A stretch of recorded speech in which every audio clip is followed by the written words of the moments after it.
L'auteur de ce livre, c'est le bien-aimé frère André Oumak. L'auteur de ce livre, c'est le bien-aimé frère André Oumak. Le titre du livre, La grâce, la puissance, l'évangile. Le titre du livre, La grâce, la puissance, l'évangile. Nous sommes présentement au chapitre 7, Mort au péché. Chapitre 7, Mort au péché. Le titre du chapitre 7, Mort au péché. Chapitre 7, petit 2. Chapitre 7, petit 2.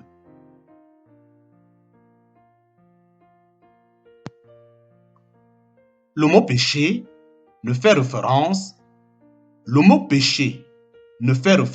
à une action qu'à 2 reprises dans toute l'Épître. C'est lui que Dieu a destiné, par son sang, à être pour ceux qui croiraient victimes propitiatoires, afin de montrer sa justice, parce qu'il avait laissé impunis les péchés, en parenthèse, actions de péché, commis auparavant au temps de sa patience. Romains chapitre 3, verset 25. Quoi donc? Pécherons-nous parce que nous sommes non sous la loi, mais sous la grâce, loin de là. Romains chapitre 6, verset 15. Sauf dans ces deux passages, partout ailleurs dans Romains, ce mot péché et tous ses dérivés, en parenthèse, péché avec S, pécheur avec S et pécheur sans S, correspondent à la traduction d'un nom dans le grec et renvoient sous la plume de Paul à la force qui nous pousse à pécher, en parenthèse, notre ancienne nature, et non à des actions. Enfant de la colère. Enfant de la colère. C'est pourquoi, comme par un seul homme, le péché est entré dans le monde, et par le péché la mort, et qu'ainsi, la mort s'est étendue sur tous les hommes, parce que tous ont péché. Romains chapitre 5, verset 12. Par Adam, le péché est entré dans le monde, c'est-à-dire non le péché en tant qu'acte, mais la nature du péché. De naissance, nous sommes naturellement des enfants du diable. De naissance, nous sommes naturellement des enfants du diable. Nous tous aussi, nous étions par nature des enfants de colère comme les autres. Éphésiens chapitre 2, verset 3. Vous, en parenthèse, incroyants, avez pour père le diable et voulez accomplir les désirs de votre père. En parenthèse, Jean chapitre 8, verset 44. C'est notre nature pécheresse qui est à l'origine des péchés que nous commettons. Même s'il nous était possible d'avoir un quelconque contrôle sur nos actions mauvaises et d'en limiter le nombre, en parenthèse, comme le pensaient les religieux auxquels s'adressait Jésus dans Jean chapitre 8, verset 44, nous n'aurions aucun moyen humain de nous débarrasser de notre nature pécheresse. En fait, il est impossible de changer de nature en se contentant de diminuer le nombre de ces mauvaises actions. Pourtant, beaucoup de croyants légalistes insistent à tort sur ce point en faisant de leur action et de leur sainteté le fondement de leur relation avec Dieu. Si vous ne convoitez pas, si vous ne commettez pas de meurtre ni d'adultère, si vous ne vous abstenez de faire le mal, et si vous faites ce qui est bien, disent-ils, vous serez en règle avec Dieu. Or, la parole de Dieu enseigne exactement le contraire.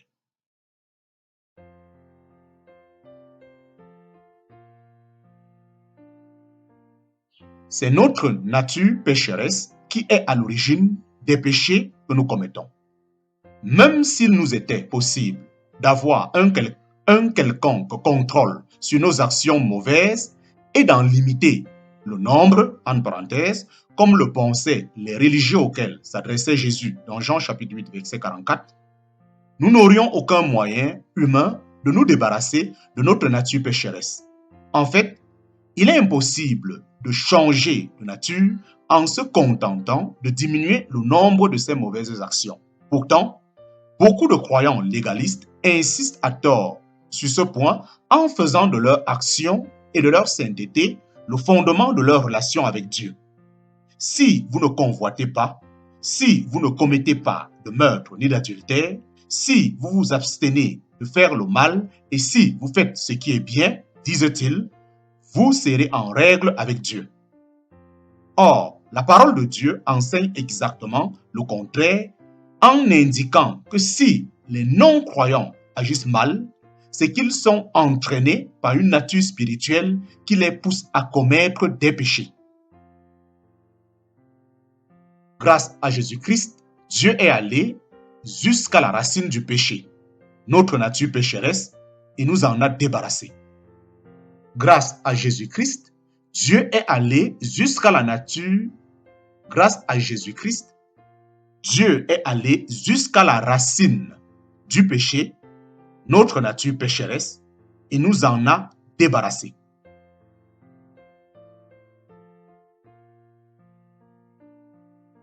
Or, la parole de Dieu enseigne exactement le contraire en indiquant que si les non-croyants agissent mal, c'est qu'ils sont entraînés par une nature spirituelle qui les pousse à commettre des péchés. Ce qu'il faut savoir.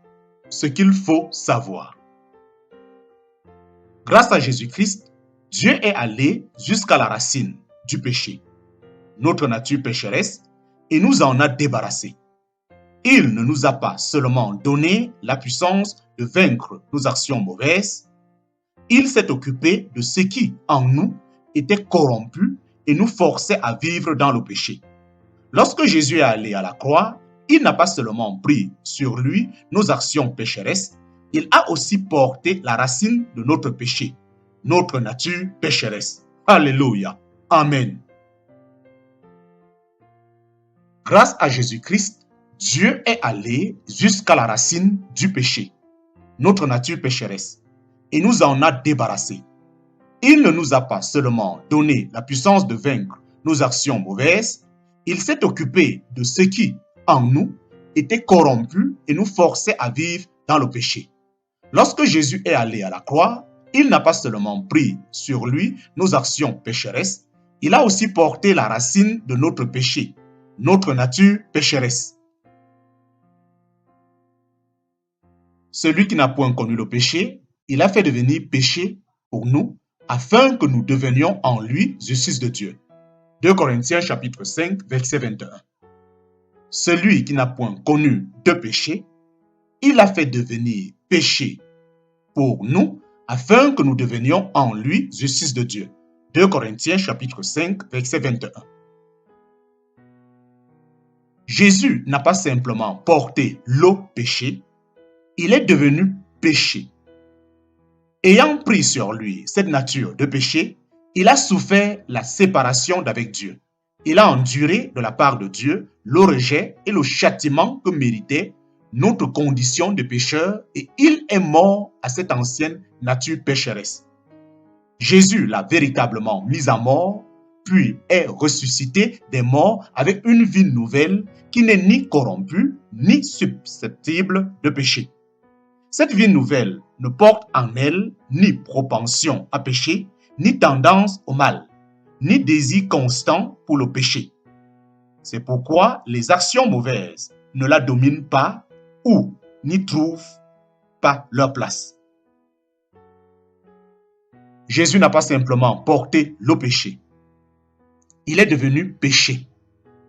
Ayant pris sur lui cette nature de péché, il a souffert la séparation d'avec Dieu, il a enduré de la part de Dieu le rejet et le châtiment que méritait notre condition de pécheur et il est mort à cette ancienne nature pécheresse.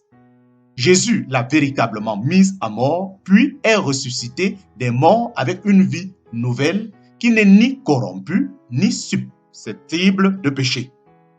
Cette vie nouvelle ne porte en elle ni propension à pécher, ni tendance au mal, ni désir constant pour le péché.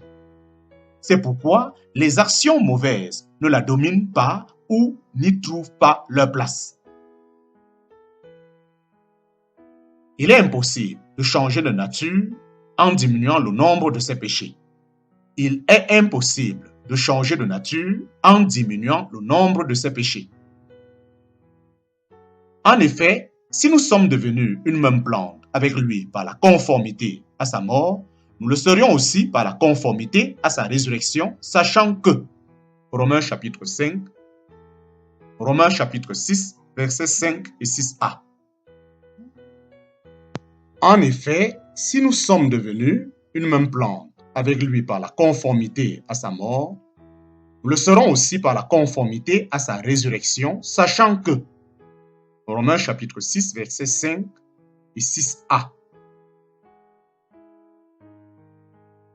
vous continuerez à vivre de la sorte tant que vous n'auriez pas renouvelé votre façon de penser. Vous continuerez à vivre de la sorte tant que vous n'auriez pas renouvelé votre façon de penser. En Christ, nous sommes morts au péché. Nous serions semblables à lui grâce à une résurrection semblable à la sienne lorsque nous saurons ceci. En Christ, nous sommes morts au péché et nous serions semblables à lui grâce à une résurrection semblable à la sienne lorsque nous saurons ceci. Notre vieil homme a été crucifié avec lui afin que le corps du péché fût détruit pour que nous ne soyons plus esclaves du péché, car celui qui est mort est libre du péché. Romains chapitre 6, versets 6 à 7.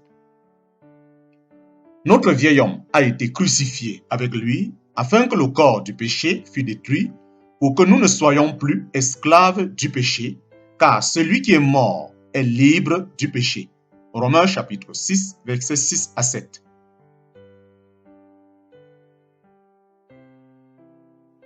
En d'autres mots, une des raisons pour lesquelles un chrétien né de nouveau vit encore dans le péché, c'est parce qu'il ne sait pas ce qui lui est arrivé. Il ne sait pas que son ancienne nature spirituelle a été crucifiée et mise à mort en Christ. C'est cela qu'il faut savoir. En d'autres mots, une des raisons pour lesquelles un chrétien de nouveau vit encore dans le péché, c'est parce qu'il ne sait pas ce qui lui est arrivé. Il ne sait pas que son ancienne nature spirituelle a été crucifiée et mise à mort en Christ. C'est cela qu'il faut savoir. La programmation précédente. La programmation précédente. Dans notre esprit né de nouveau, nous sommes libres. La nature juste de notre esprit n'a plus en elle la nature du diable qui nous amenait à lui ressembler chaque jour davantage. Cependant, notre esprit n'est pas la seule force à influencer votre cœur. Cependant, votre esprit n'est pas la seule force à influencer votre cœur. Vous êtes aussi doté d'une intelligence non renouvelée qui a été habituée, éduquée à agir d'une certaine manière en accord avec votre ancienne nature de péché. Avant votre nouvelle naissance, votre ancienne nature spirituelle, encouragée par le système de ce monde, vous a appris à penser égoïstement, à agir sous l'impulsion de la colère, de l'amertume, de la peur, de l'incrédulité et de bien d'autres tendances charnelles. Vous continuerez à vivre de la sorte tant que vous n'auriez pas renouvelé votre façon de penser. Dans notre esprit né de nouveau, nous sommes libres. La nature juste de notre esprit n'a plus en elle la nature du diable qui nous amenait à lui ressembler chaque jour davantage. Cependant, votre esprit n'est pas la seule force à influencer votre cœur. Vous êtes aussi doté d'une intelligence non renouvelée qui a été habituée, éduquée à agir d'une certaine manière en accord avec votre ancienne nature de péché. Avant votre nouvelle naissance, votre ancienne nature spirituelle, encouragée par le système de ce monde, vous a appris à penser égoïstement, à agir sous l'impulsion de la colère, de l'amertume, de la peur, de l'incrédulité et de bien d'autres tendances charnelles. Vous continuerez à vivre de la sorte tant que vous n'aurez pas renouvelé votre façon de penser.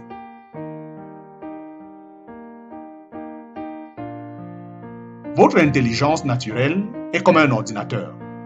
Elle ne peut faire que ce qu'elle a été programmée à faire. Or, votre union avec le Christ vous a libéré du péché. Le vieil homme a été mis à mort, la nature pécheresse qui vous poussait à vivre dans le péché n'est plus. Cependant, si vous ne vous reprogrammez pas en renouvelant votre intelligence, vous continuerez à vivre dans le péché. C'est pourquoi de nombreux chrétiens semblent être encore attirés par le péché.